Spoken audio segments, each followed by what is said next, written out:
বিসমিল্লাহির রহমানির রহিম। অস্ত্র আইন 1878 সালের 11 নম্বর আইন। এই আইন এখন হালকা ব্যাখ্যামূলক আলোচনা 30 মিনিট ভিতর করার চেষ্টা করব, বেশি সময় যাব না, নামাজের দিন। এক দ্বারা বলছে শিরোনাম বা আওতায়। এই এক দ্বারা শিরোনাম বা আওতায় বলতে বোঝাচ্ছে এর কতটুক বিস্তীর্ণ আছে, এ কোন কোন জায়গা প্রয়োগ হয়, কোন কোন জায়গা প্রয়োগ হয় না। যেমন আমরা কিছুক্ষণ আগে পুলিশ আইন পড়ছি, পুলিশ আইন সব জায়গায় প্রয়োগ হয় না, সরকার যেখানে যেখানে দেয় তারপর আমরা পৌর বা শহর এলাকায় পড়ি। সরকার পুলিশ আইনের পরিবর্তন সংশোধন করতে পারে। ঠিক এই অস্ত্র আইনে এরকম আছে, কখন কোন এলাকায় এর অংশ বিশেষ সমগ্র বাংলাদেশ বা অঞ্চল ভিত্তিক কখন নিষেধাজ্ঞা জারি করে, কখন করে না, এটা সরকারের ক্ষমতা। তাহলে এর শিরোনাম বা আওতায় 1878 সালের অস্ত্র আইন। এই অস্ত্র আইন এই সামুদ্রিকগামী জাহাজ বা সাজ সরঞ্জাম এই আইন চলে না, একের ক। আর একের খ হচ্ছে সরকারি আদেশ বলে সরকারি কর্মচারী ও নিকট থেকে ক্ষমতাপ্রাপ্ত ব্যক্তি অস্ত্র উৎপাদন, রূপান্তর, বিক্রয়, আমদানি, রপ্তানি, পরিবহন সমস্ত কিছু করতে পারবে। করার ভিতর সরকারের অনুমতিক্রমে সরকারি কর্মচারী সরকারি দায়িত্ব পালন করার সময় এইটা অনেক সময় আমরা যখন সংজ্ঞা করি বা নোট করি, আমাদের লোকজন অনেক সময় লেখে, আমি দেখছি এই লেখে কেমন পুলিশ কোন কোন সময় অস্ত্রগুলি ব্যবহার করতে পারে, লেখে কোন কোন সময় আমাদের লাইসেন্সের দরকার হয় না, এইগুলো এভাবে লেখে পুলিশ, সেনা, নৌ, তারপরে বিমান বাহিনী সরকারি দায়িত্ব পালন করার সময় অস্ত্রগুলো বারুদ লাইসেন্স দরকার হয় না। এই কথাটা ভুল। এই কথা বললেই ফায়ার সার্ভিস থেকে যায়, বন রক্ষী থেকে যায়, তারপরে কোস্টগার্ড থেকে যায়, যার নাম আপনি ম্যান্ডেট করলেন না, সেই ব্যক্তি কিন্তু বাদ পড়ে গেল। তাহলে প্রশ্ন আসতে পারে যে ওরা বাদ পড়লো কেন। তাই এই সংজ্ঞা লেখার সময় লিখবেন সরকারের নিকট থেকে ক্ষমতাপ্রাপ্ত সরকারি কর্মচারী নিকট থেকে দায়িত্ব পাওয়া আরেক সরকারি কর্মচারী যদি এই দায়িত্ব কর্তব্য পালন করে, অস্ত্র উৎপাদন, পরিবহন, রূপান্তর, বিক্রয়, আমদানি, রপ্তানি যা কিছুই করুক, সেক্ষেত্রে তার কোনো অপরাধ আওতায় মুক্ত, তার লাইসেন্সের দরকার হবে না।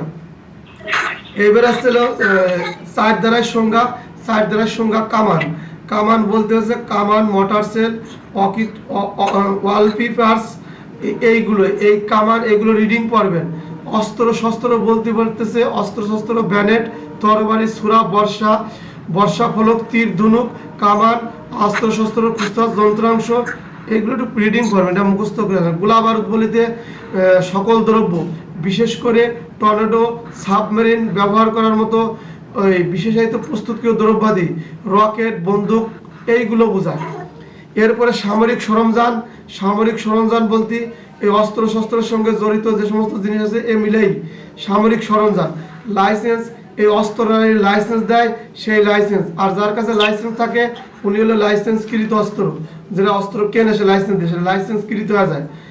আবার এরপরে 5 ধারার হিসাব বোঝেন। 5 ধারা বলছে বিনা লাইসেন্সে, লাইসেন্স ছাড়া অস্ত্র উৎপাদন, রূপান্তর, বিক্রয় নিষেধ। এখন খেয়াল আসলো, অস্ত্র লাইসেন্স আছে, শব্দ করে না, অস্ত্র লাইসেন্স আছে, সেই ক্ষেত্রে এই ব্যক্তিকে এই 5 ধারায় অপরাধ করে বসে। যেরকম লাইসেন্সে ওর আছে অস্ত্র উৎপাদন, রূপান্তর, বিক্রয় করার জন্য, কিন্তু আছে নির্দিষ্ট পরিমাণ যদি দেওয়া থাকে, ওই পরিমাণের বেশি যদি ওই ব্যক্তি অস্ত্র উৎপাদন, রূপান্তর, বিক্রয় করে, তাহলে সে লাইসেন্সে আর কভার করবে না, সে লাইসেন্সে কভার করবে না। এই 5 ধারায় 2 প্রকার। 5 ধারায় 2 প্রকার। বিনা লাইসেন্স, যার লাইসেন্সে সেগুলো করতে পারবে, কিন্তু ওই লাইসেন্সের ভিতর নির্দিষ্ট শর্ত আছে, কত পরিমাণ আপনি করতে পারবেন, কোন কোন অস্ত্র আপনি উৎপাদন, রূপান্তর করতে পারবেন, সেই কথাটা বলা আছে। এরপরে 6 ধারা আসেন, এই সংক্ষেপে আলোচনা করবো আজকে। বিনা লাইসেন্স বা লাইসেন্সের আমদানি রপ্তানি। এই যে লাইসেন্স নিয়ে মানুষ আমদানি রপ্তানি করে, বিদেশের সাথে আমদানি রপ্তানি, ইন্ডিয়া, জাপান, চীন, আমেরিকার থেকে যে লাইসেন্সধারী ব্যক্তি অস্ত্র আমদানি রপ্তানি করে, যার লাইসেন্স নাই সে করতে পারবে না, যার লাইসেন্স আছে তিনি করতে পারবেন। কিন্তু ওই ব্যক্তির আনার কথা ছিল 5টা মেশিন গান বা সাবমেরিন বা চায়না রাইফেল, তিনি নিয়ে আসে 15টা 20টে, তাহলে লাইসেন্সে কভার করবে? কভার করবে না। এইগুলো খেয়াল করবেন। এই 6 ধারা 2 রকম। আমি এর আগে সাক্ষ্য আইনি বলছিলাম, সাক্ষ্য আইনি তো বলে নাই, একটা ধারাতেই প্রাসঙ্গিক হয়, আবার একটা তো অপ্রাসঙ্গিক হয়। ঠিক অস্ত্র আইনের এরকম 6 ধারাতে আপনাকে লাইসেন্স দিছে, আপনি অস্ত্র আমদানি রপ্তানি করবেন, কিন্তু রিজাউল নামক ব্যক্তির নিকট লাইসেন্স প্রদান করা আছে 20টি অস্ত্র আমদানি করার জন্য, তিনি 21টি অস্ত্র আমদানি করলেন। আইন ও বিধির আলোতে ব্যাখ্যা করেন। তখন এইভাবে লিখবেন, রিজাউল যে লাইসেন্স ছিল 20টি পর্যন্ত বৈধ ছিল, কিন্তু পরবর্তী 21টি করার কারণে এই 21 ধারার বিধান, এই 6 ধারার বিধান তিনি লঙ্ঘন করছেন। ঠিক আছে না? এইভাবে লেখে তারপরে ওই যে ধারার শাস্তি কি জাতীয় অস্ত্র, দেশি না বিদেশি, কি ধরনের অপরাধ করছি আপনি এখানে সংজ্ঞায়িত করবেন। ঠিক আছে? এই হলো 6 কিলো। 7 কিলো বলছে এই সরকারি অনুমোদিত মাল, সরকারি মাল, অস্ত্র, গোলাবারুদ সরকার যেগুলো অনুমতি দেবে সেই অনুমোদিত স্থানে অস্ত্র গোলাবারুদ রাখবেন। কিন্তু সরকার অনুমতি দিল না, আপনি আপনার অস্ত্র গোলাবারুদ যদি গোডাউন, চালের গুদাম, ধানের গুদাম কিন্তু আমাদের দেশে আছে না, এই গুদামে যদি কোন যেটা হতো সরকারি গুদাম, রাখা যাবে? রাখা যাবে না। সরকার অস্ত্র রাখার জন্য যে গুদাম দিয়েছে সেই গুদামে আপনি অস্ত্র গোলাবারুদ রাখবেন, এই কথা বলছে 7। বেশি বোঝার কিছু নাই, আজকাল হালকা আলোচনা। তাহলে 7 দ্বারায় আমরা কি বললাম, যে অস্ত্র যে গুদামে রাখার জন্য বলছে সরকারি গুদাম, এই সরকারি গুদাম ধানের গুদাম, পাটের গুদাম না, সরকার অস্ত্র রাখার জন্য যে গুদাম দিয়েছে ওই গুদামে রাখাই বৈধ। এতটুকু শুধু পার্থক্য বুঝায়। এরপরে আসেন 10 দ্বারা, অস্ত্র পরিবহনের উপর নিষেধাজ্ঞা। অস্ত্র পরিবহনের উপর নিষেধাজ্ঞা দিয়েছে কি? নিষেধ করছে না, অস্ত্র আপনার জন্য যেটা অনুমোদন দেয় সরকার, যে যে জায়গায় যেভাবে ব্যবহার করার জন্য নির্দেশনা আছে সেইভাবে সেই পরিবহনে আপনি অস্ত্র বহন করবেন। এছাড়া এর ব্যত্যয় ঘটলে সেটা আপনার ওই অনুমোদন বিহীন হলে তার জন্য আপনাকে নিষেধাজ্ঞা জারি করছে বা আপনাকে নিষেধ করা হয়েছে। তাহলে 5, 6, 5, 6, 7, 10 কথায় একবার নেগেটিভ নেবেন, একবার পজিটিভ নেবেন। ঠিক আছে? একবার নেগেটিভই নেবেন, একবার পজিটিভই নেবেন, দেখবেন সহজ হয়ে যাবেন, কঠিন করে নেবেন না।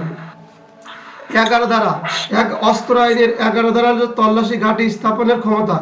অস্ত্র আইনের 11 আছে তল্লাশি ঘাঁটি স্থাপন। এই তল্লাশি ঘাঁটি কোথায় হবে? বাংলাদেশ এবং বিদেশি রাষ্ট্রের সীমান্তবর্তী।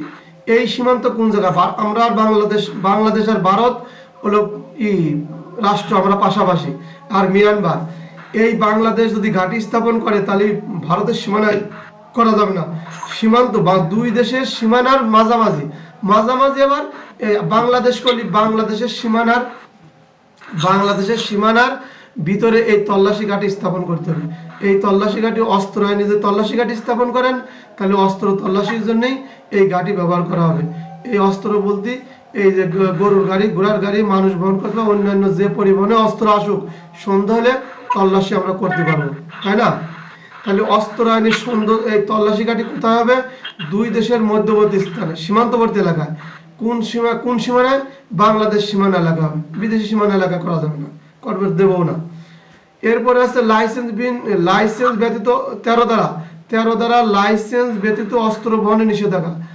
লাইসেন্স ব্যতীত অস্ত্র বহন নিষেধাজ্ঞা। এখন আমার লাইসেন্স আছে, আমি অস্ত্র নিয়ে যাব, লাইসেন্স ব্যতীত আমার নিষেধাজ্ঞা, আমি নিতে পারবো না। লাইসেন্স ব্যতীত অস্ত্র নেওয়া নিষেধ আছে, খেয়াল করেন, লাইসেন্স ব্যতীত অস্ত্র নেওয়া নিষেধ আছে, আমি নিলাম না, কিন্তু আমার লাইসেন্স আছে, আমার একটা অস্ত্র বা আমার নামে চায়না অস্ত্রটা লাইসেন্স নেওয়ার কথা বিধান আছে, অস্ত্র নাম্বার আছে, আপনারা সবাই জানেন, আছে না?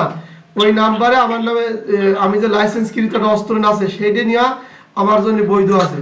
কিন্তু লাইসেন্স বিহীন কোন অস্ত্র নেওয়া নিষেধ নাই, কিন্তু আমার লাইসেন্স আছে, খেয়াল করেন, আমার লাইসেন্স আছে, আমি জয়ের অস্ত্র নিয়ে ঘুরে বেড়াতেছি, হবে? এইটাও করা যাবে না আপনার, তাহলে 13তে কভার করবে না যে লাইসেন্স ব্যতীত অস্ত্র বহন নিষেধ। মানে আমি তো লাইসেন্স আছে, আমি অস্ত্র নিয়ে যাব, তখন বলছেন লাইসেন্স বিহীন বলতে কি বুঝাইছে? আপনার লাইসেন্সে আপনি আপনারটাই বহন করবেন, অন্য ব্যক্তিটা আপনার বহন করতে বলে নেই। ঠিক আছে?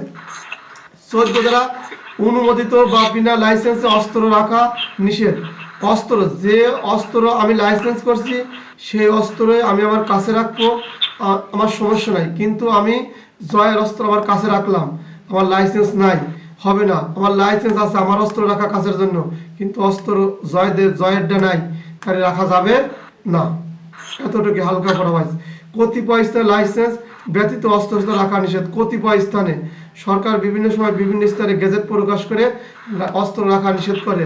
দেখবেন ভিভিআইপি প্রধানমন্ত্রী যারা হয়, রাষ্ট্রপতি যারা আছে, এরা যখন যে এলাকায় মুভ করে, কার যেন শব্দ আসতেছে, একটু বন্ধ করেন তো দেখি। এবার বন্ধ হয়েছে।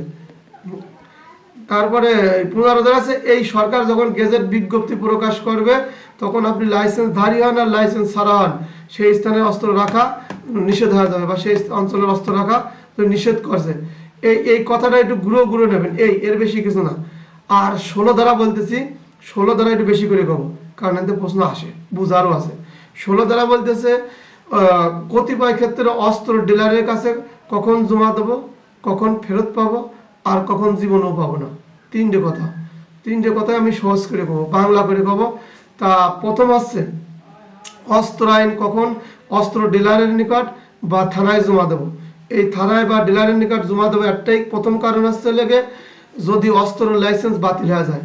আমার যে অস্ত্র আছে এই অস্ত্র লাইসেন্স 1 নম্বরে বাতিল হয়ে গেছে, তখন আর অস্ত্র আমার কাছে রাখা বৈধ নয়, তখন থানায় বা ডিলারের নিকট জমা দিতে হবে। 2 নম্বরে কোনো কারণে লাইসেন্স বাতিল হয়ে গেছে, কোনো কারণে লাইসেন্স বাতিল হলে 1 নম্বর হলো অস্ত্র লাইসেন্স আমার মেয়াদ উত্তীর্ণ হয়ে গেছে, আর কোনো কারণে অস্ত্র লাইসেন্স বাতিল হয়ে গেছে, অস্ত্র আইনের 15 ধারার নোটিশ জারি করছে, ওই যে প্রজ্ঞাপন যে আমার এলাকার ভিতর পড়ছে, এলাকা অস্ত্র রাখা যাবে না, সেই ক্ষেত্রে আমার অস্ত্র কাছে রাখার সুযোগ নাই, তখন আমি ডিলারের নিকট বা নিকটস্থ থানায় জমা দিয়ে আসবো। এরপরে যে কোনো কারণে অস্ত্র লাইসেন্স বাতিল হয়ে গেলে, যে কোনো কারণে অস্ত্র লাইসেন্স কি বলছে, যে কোনো কারণে অস্ত্র রাখা আমার কাছে বেআইনি হয়ে পড়লে, যে কোনো কারণে অস্ত্র রাখা আমার জন্য যদি বেআইনি হয়ে পড়ে, সেই ক্ষেত্রে অস্ত্র আমার কাছে আর রাখা যাবে না, থানায় বা ডিলারের নিকট জমা দেবো। খেয়াল করবেন, এই 4টে কথা কিন্তু কইছি, খুব খেয়াল করবেন, এতে কিন্তু প্রশ্ন আসে, আর বুঝে নেবেন। আর এই অস্ত্র কখন ফেরত পাবো, একবেলা অস্ত্র জমা দিলাম, এখন তো আমার অস্ত্র ফেরত পাবো না।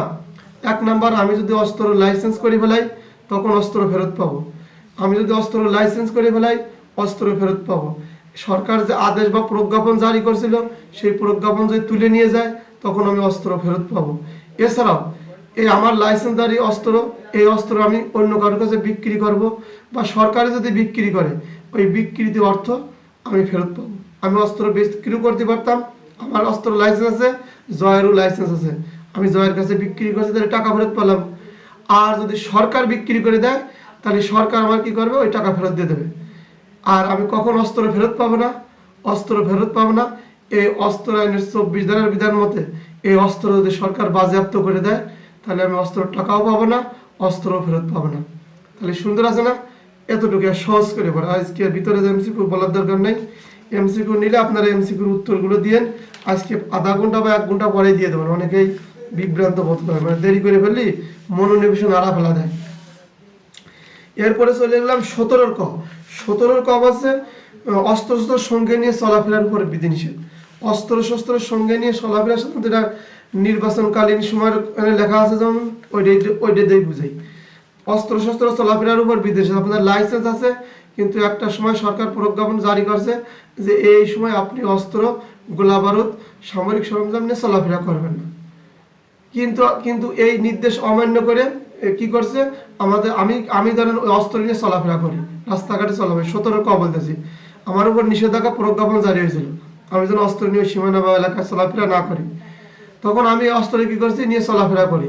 অস্ত্র যখন নিয়ে চলাফেরা বা সে এলাকায় প্রবেশ করি, তখন যে কোনো ম্যাজিস্ট্রেট, নির্বাহী হোক আর জুডিশিয়াল হোক, এই ম্যাজিস্ট্রেট, পুলিশের কর্মকর্তা, সরকারের নিকট থেকে ক্ষমতাপ্রাপ্ত যে কোনো ব্যক্তি আমার নিকট থেকে অস্ত্র কাড়িয়ে নিতে পারে, অস্ত্র অবমুক্ত করে নিতে পারে, অস্ত্র সরায় নিতে পারে, এবং অস্ত্র লাইসেন্স সাময়িক সময়ের জন্য বাতিল বা স্থগিত করতে পারে।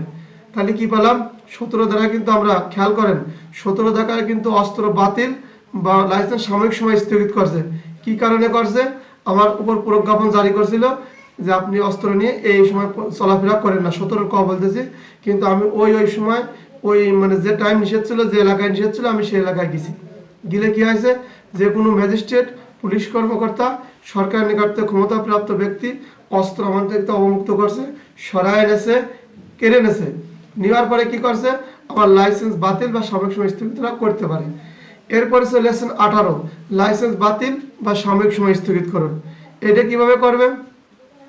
সরকার যদি মনে করে জনগণের নিরাপত্তা শান্তি শৃঙ্খলা রক্ষার জন্য কোনো ব্যক্তির নিকটে অস্ত্র রাখার দরকার নাই, ওই সমস্যার সৃষ্টি করে, আমি ভালো মানুষ, আমার কাছে অস্ত্র দিচ্ছে, আমার শারীরিক মানসিক বা রাজনৈতিক বা পারিবারিক সমস্যা হইতেই পারে, এখন দেখা গেছে আমার কাছে এই অস্ত্র রাখা নিরাপদ না, জনগণের জন্য নিরাপদ না, এলাকার জন্য শান্তি শৃঙ্খলার জন্য নিরাপদ না, তখন সরকার আমার কাছ থেকে অস্ত্র সরাই নিতে পারে। অথবা এই অস্ত্র আইনে যদি আমি কোনো অপরাধে দণ্ডিত হই, এই অস্ত্র আইনে কোনো অপরাধে দণ্ডিত হই বা সাজাপ্রাপ্ত হই, তাহলে আদালত কি করে, এই অস্ত্র সাময়িক সময়ের জন্য বাতিল বা স্থগিত করতে পারবে। তাহলে অস্ত্র আইনে যদি আমি দণ্ডিত বা সাজাপ্রাপ্ত হই, সেক্ষেত্রে বাতিল বা সাময়িক সময়ের জন্য স্থগিত করতে পারে। তারপর 19 হচ্ছে, আমি পড়ি কিরকম বিদেশি অস্ত্র মানে দেশীয় অস্ত্রের শাস্তি।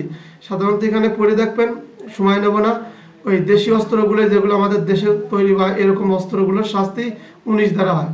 আর 19-এর ক সাধারণত দুটোই মারবেন, 19-19-এর কই মারবেন।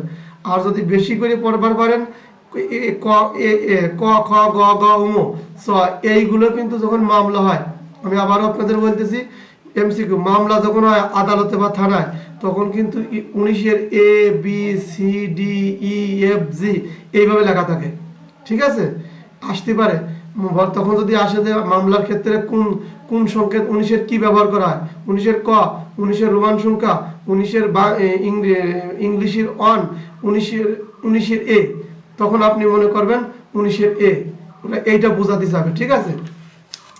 আর 19-এর ক আছে বিদেশি অস্ত্রের শাস্তি, এরকম করে পড়েন বিদেশি অস্ত্রের শাস্তি, আর ব্যাপক করে যদি পড়তে পারেন পড়ে নিন।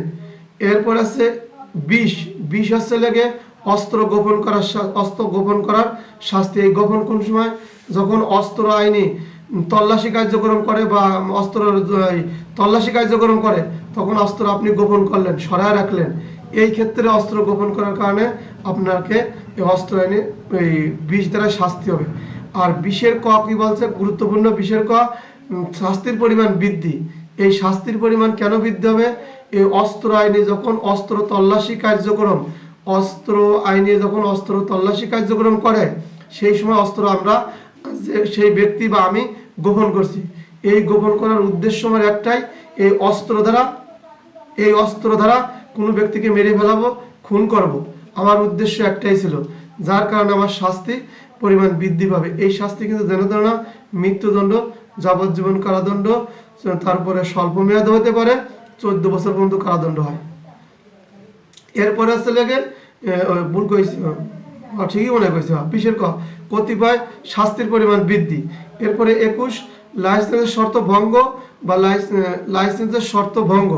অস্ত্র আইনে যে লাইসেন্স দেওয়ার সময় যেগুলো শর্ত আরোপ করছিল, সেই শর্ত ওই লাইসেন্সধারী ব্যক্তি যখন লঙ্ঘন করে, ভঙ্গ করে, ভাইলেট করে, সীমানা মানে অতিক্রম করে ফেলায়, তখন তার শাস্তি হলো 21 দ্বারা, স্বাভাবিক জিনিস। আর 22 দ্বারা হচ্ছে লেগে জ্ঞাত সারে, মানে আমি বুদ্ধিমান লোকই তো অস্ত্রের লাইসেন্স দেয়, পাগল ছাগলের তো অস্ত্র দেয় না, টাকা পয়সা, বুদ্ধিমান, ক্ষমতা বা পদাধিকার বলে যে লোকটা ভালো, তাকেই অস্ত্র লাইসেন্স দেয়। এই জ্ঞানী ব্যক্তি অস্ত্র লাইসেন্স থাকার পরে ইনি অস্ত্র কিনছে কার নিকট থেকে, ডিলারের নিকট থেকে না কিনে, সরকার যার অনুমতি দিয়েছে তার নিকট থেকে না কিনে, উনি মানে যার লাইসেন্স নাই, যে ডিলারশিপ নাই, সেই ব্যক্তির কাছ থেকে অস্ত্র কিনছে। এরকম কাজ যদি কেউ করে ফেলে যে অস্ত্র লাইসেন্স আছে, আরেকজন নিকট থেকে অস্ত্র কিনছে, এবার খেয়াল করেন, প্রশ্ন এরকম যে আমার অস্ত্র আছে, আমি জ্ঞাত সারে আমি জয়ের থেকে অস্ত্র কিনবো, আমি জানি অস্ত্র জয়ের কাছেও আছে, অস্ত্র লাইসেন্স জয়ের কাছে আছে, ওই যে বললাম অস্ত্রের কিন্তু বিধিবিধান আছে, এখানে বুঝে দেবেন প্রশ্ন দেওয়ার সময় 2 লাইনে, যে অস্ত্র যে জয়দের কাছ থেকে কিনলাম, জয়েরও লাইসেন্স ছিল, কিন্তু এই জয়ের কাছ থেকে যে অস্ত্র কিনছি, ওই অস্ত্র লাইসেন্স ছিল না, ওই অস্ত্র বেচার বিক্রির জন্য লাইসেন্স ছিল না, তখন কিন্তু এই 22 দ্বারা ওই পার পাওয়া যায় না, তখন ওই 22 দ্বারা তার শাস্তি হয়। কারণ অস্ত্র লাইসেন্স যতই জয়ের থাক, কিন্তু যে অস্ত্র আমি কিনছি, আমি লাইসেন্সদারি, জয় লাইসেন্সদারি ডিলার, কিন্তু ওইটা বিক্রি করার জন্য জয়ের কোনো অনুমোদন ছিল না, লাইসেন্স ছিল না, সেক্ষেত্রেও কিন্তু এইগুলো সহজ করে নেবেন, আমরা ধীরে ধীরে পড়লে অনেক সহজ হয়ে যাবে। 24 হলো বাজেয়াপ্ত করার ক্ষমতা। 24 হলো বাজেয়াপ্ত করার ক্ষমতা। সরকার অস্ত্র, গোলাবারুদ সাময়িক সরঞ্জাম যে কোনো সময় বাজেয়াপ্ত করতে পারে। এটা সরকারের ক্ষমতা। এই বাজেয়াপ্ত করলে এই যে আমরা যে অস্ত্র জমা দেই, লাইসেন্সধারী অস্ত্র, আমার এই অস্ত্র থাকতে পারে, যদি আমার কাছ থেকে নিয়ে বাজেয়াপ্ত করে দেয় সেক্ষেত্রে অস্ত্র ফেরত পাবো না, টাকা পয়সা পাবো না, এই অস্ত্র অন্য কারোর কাছে বিক্রি করার আমার ক্ষমতা নেই বা লাইসেন্সধারী ব্যক্তির ক্ষমতা নেই। 24 ধারা ম্যাজিস্ট্রেট কর্তৃক তল্লাশি বা আটক করা। এই অস্ত্র আইনে কিন্তু ম্যাজিস্ট্রেট নিজেই তল্লাশি করবে বা আটক করবে। এই করার সময় ইনি যদি উপস্থিত থাকে বা উনি উপস্থিত থেকে কার্যক্রম করেন, সেক্ষেত্রে এই তল্লাশি পরোয়ানার প্রয়োজন হয় না, তল্লাশি পরোয়ানার প্রয়োজন হবে না। 26 ধারায় সরকার কর্তৃক ক্রোধ বা দখল বা আটক রাখা। এই অস্ত্র আইন অনুসারে সরকার যে কোনো সময় জননিরাপত্তার প্রয়োজনে, শান্তি শৃঙ্খলার প্রয়োজনে সরকার ক্রোধ করতে পারে, দখল করতে পারে, আটক করতে পারে। কি কি সরকার ক্রোধ দখল আটক করবে? অস্ত্র আইনে ক্রোধ দখল আটক করবে অস্ত্র, গোলাবারুদ, সামরিক সরঞ্জাম, কামান, এইগুলা। তাহলে অস্ত্র আইন যখন পড়বো তখন মনে করুন অস্ত্র। আর যদি সাইবার আইন, সাইবার সুরক্ষা আইন পড়ি, তাহলে মনে করবেন যখন জব্দ টব্দ করে computer system, laptop, desktop, internet, এগুলো একটা জিনিস কিন্তু সহজ আছে পড়া। যখন অস্ত্র পড়বেন তখন অস্ত্রগুলোই বলবে, আর যখন সাইবার পড়বো তখন সাইবারের কথা আসবে। এরপরে অব্যাহতি দানের ক্ষমতা। 27 আছে অব্যাহতি দানের ক্ষমতা। সরকার অস্ত্র অব্যাহতি বিভিন্ন সময় বিভিন্ন অব্যাহতি দান দেয়, এটা গুরুত্বপূর্ণ না, আসবেনও না। এরপর 28 হলো অপরাধের তথ্য সম্পর্কে সংবাদ। এই যে 28 দ্বারা অপরাধের তথ্য সম্পর্কে সংবাদ, আমরা সিআরপিসিতে পড়ছিলাম। এই অপরাধের তথ্য সম্পর্কে কি করে? সংবাদ প্রদান করে। সংবাদ কাকে প্রদান করে? পুলিশ এবং ম্যাজিস্ট্রেটকে প্রদান করে। সিআরপিসিতে পড়ছিলাম। এখন যেমন আমরা এই কি যেন বলে, ওই যে জেনারেল ডায়েরি লেখি, 3-4 আইন মিলে লেখি। এখন যদি সংবাদের কিভাবে সহায়তা করবে, এই সহায়তার এই 22 দ্বারা 28 দ্বারা আপনি ব্যবহার করতে পারবেন। পড়া জানা থাকলে ধারা দেওয়ার শেষ থাকে না, ধারা দেওয়ার আর বোঝার থাকলে আপনি কায়দা করে লেখার সময় লিখতে পারবেন। এক লাইন লেখলেন, ওর পাশে বললেন যে অস্ত্র আইনের 28 দ্বারা সংবাদ দেওয়া যায়। কাকে দেওয়া যায়? পুলিশ ম্যাজিস্ট্রেটকে দেওয়া যায়।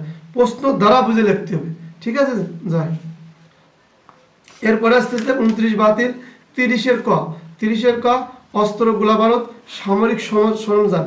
অস্ত্র, গোলাবারুদ, সামরিক সরঞ্জাম বিশেষজ্ঞদের মতামত নিষ্প্রয়োজন। অস্ত্র, গোলাবারুদ, সামরিক সরঞ্জাম বিশেষজ্ঞদের মতামত নিষ্প্রয়োজন। এইটা যে কলম, এটা আদালতের বোঝার লাগে না, আদালত বোঝে। তো আদালতে যেটা দৃশ্যমান থাকে সেটা আদালতকে প্রমাণ করার দরকার নাই। অস্ত্র আইনি, এটা যে অস্ত্র, এটা বলছে আদালত বলছে বা আইনি বলছে, বিশেষজ্ঞদের মতামত লাগবে না, এটা অস্ত্র, আমরা দেখলেই বুঝে এটা অস্ত্র, ঠিক আছে? এটা বিশেষজ্ঞদের মতামতের প্রয়োজন হয় না, নিষ্প্রয়োজন। 30-এর খ হচ্ছে অপরাধ তদন্তের সীমা। এই কালকে ঠেকে গেছিলাম। আমার এখানে কিন্তু দুর্দান্ত, আমাদের একটা পড়ার ছাত্র আছে বা আমাদের ছোট ভাই জয় কিন্তু অনেক জাননেলা, এবং জয় আমি খুবই করি, জয় খুব পড়ে। সবাই জয়ের জন্য দোয়া করেন, সবাই সবার জন্য দোয়া করি। এবং আব্রাহাম লিঙ্কন আছে আমাদের 3 ব্যাটালিয়নের, ছোট ভাইয়ের বয়সও অল্প, কিন্তু খুব মনোনিবেশন করে ক্লাস করে এবং খুব জাননেলা। এই যে এদের যে জানার পরে দিয়ে আপনারা এসপি হবেন, ইন্সপেক্টর, ওসিগিরি করবেন, আপনাদের জন্য দোয়া। কিন্তু আপনাদের মতোই কাল আমরাও পার করছিলাম। আমি, আমার ব্যাটসম্যান আছে এসে তহিদ, এখানে রানি, তারপরে যে কাদের স্যার, আর কি আছে, চলে গেছে। যাক, আমাদের কিন্তু এত ছিল না, যার কারণে আমরা দেরি করছি। আপনাদের জন্য শুভকামনা। খুব খুশি হই আপনাদের এই অল্প বয়সে এত উৎসাহ উদ্দীপনা পড়া। আর আপনারা আমাদের দেখে উৎসাহ হারাবেন না, যে এই বুড়োকালে বয়সকালে যদি পারে, বুড়োকাল বয়সকাল ডিপার্টমেন্টাল ভাষা, এটা কিন্তু পারিবারিক ভাষা না। তোমার সাথে পরে কথা বলছি ক্লাস শেষের দিকে, একটু শেষ করে নিন। এরপরে আছে তদন্তের সময়সীমা। অস্ত্র আইনি তদন্তের সময়সীমা। 30-এর খ অপরাধ তদন্তের সময়সীমা। এই অস্ত্র যদি হাতে নাতে ধরা হয়, যদি অস্ত্র আইনি অস্ত্র যদি হাতে নাতে ধরা গ্রেপ্তার হয়, তাহলে 7 কার্যদিবস। প্রথম কর্মকর্তা 7 কার্যদিবস পাবেন। অস্ত্র হাতে নাতে ধৃত হলে 15 কার্যদিবস। অস্ত্র হাতে নাতে ধৃত হলে 15 কার্যদিবসে কি করবেন? তদন্ত সম্পূর্ণ করবেন। এরপরে যদি হাতে নাতে ধৃত না হয়, যদি, তাহলে 60 কার্যদিবসের মধ্যে সম্পূর্ণ করবেন। এই 15 আর এই 60 কার্যদিবসের মধ্যে যদি সম্পূর্ণ করতে না পারে তদন্ত কর্মকর্তা, তাহলে তিনি অতিরিক্ত আরো 7 কার্যদিবস সময় পাবেন। অতিরিক্ত তিনি কত কার্য দিবস সময় পাবেন? 7 কার্য দিবস সময় পাবেন। এর মধ্যেও যদি তিনি তদন্ত সম্পূর্ণ করতে না পারেন 24 ঘন্টার মধ্যে তিনি ম্যাজিস্ট্রেট বা নিয়ন্ত্রণাধীন কর্মকর্তার নিকট আবেদন করবেন এই তদন্তের সময়সীমা বাড়ানোর জন্য, তাই তো। এরপরে কি করলো, এই কর্মকর্তা যে না হলে নতুন কর্মকর্তা তদন্ত নিয়ন্ত্রণাধীন অফিসার বা আদালত নতুন কর্মকর্তা নিয়োগ করবে। নতুন কর্মকর্তার কি করবে, যদি হাতে নাতে ধৃত হয়, অস্ত্র আইনি অপরাধ করার কারণে যদি অস্ত্র সহ আসামি হাতে নাতে ধরে ফেলায়, তাহলে কি করবে, এবার পাবে 7 কার্য দিবস, এবার পাবে 7 কার্য দিবস। দ্বিতীয় তদন্তকারী কর্মকর্তা তাহলে এবার পাবে 7 কার্য দিবস।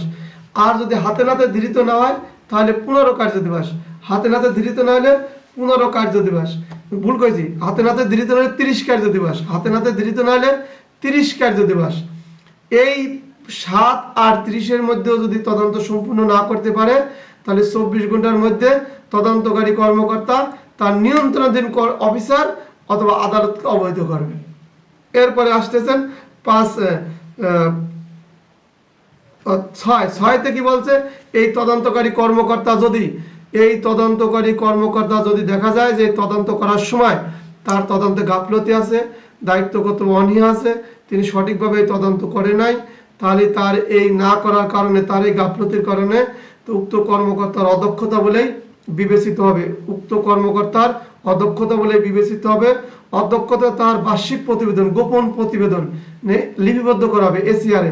এছাড়াও তাকে চাকরির বিধিমালা অনুসারে অথবা পুলিশ বাহিনী যদি হয় পুলিশের পিআরবি বা পুলিশ আইন অনুসারে তার বিরুদ্ধে ব্যবস্থা নেবে। এতটুকু। তাহলে অস্ত্র এনে আবার তদন্ত সীমা সংক্ষেপে বলি। প্রথম তদন্তকারী কর্মকর্তা যদি হাতে নাতে ধৃত হয় 15 কার্য দিবসের মধ্যে তদন্ত শেষ করবেন। যদি হাতে নাতে ধৃত না হয় 60 কার্য দিবসের মধ্যে তদন্ত সম্পূর্ণ করবেন। এই দুই টাইমে সম্পূর্ণ না করতে পারলে পরবর্তী 7 কার্য দিবস তিনি অতিরিক্ত সময় পাবেন।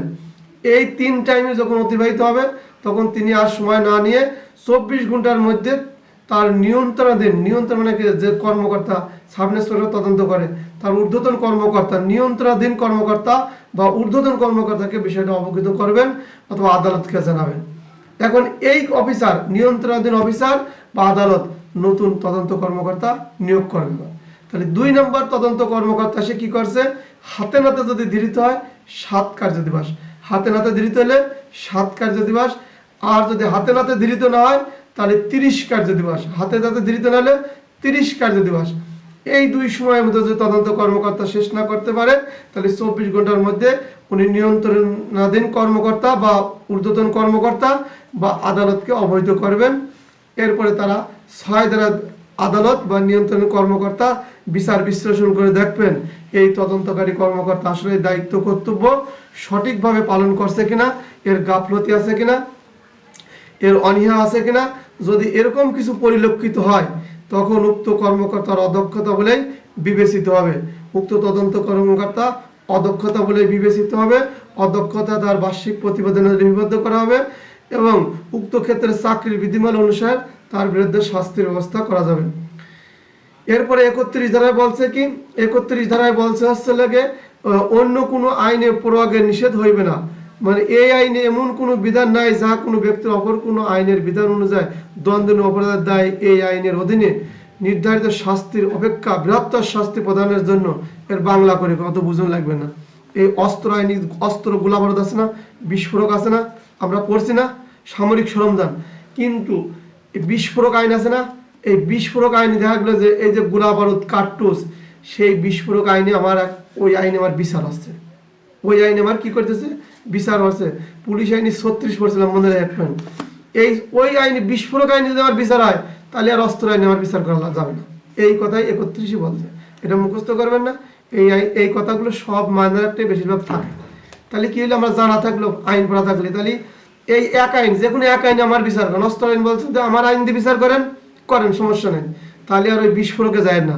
আর বিস্ফোরক আইনে যদি আমার বিচার করেন তাহলে অস্ত্র আইনে আসেন না। এই 31 এতটুকু কথাই বলছে। 32 হচ্ছে সুমারি গ্রহণের ক্ষমতা আগ্নেয়াস্ত্রের।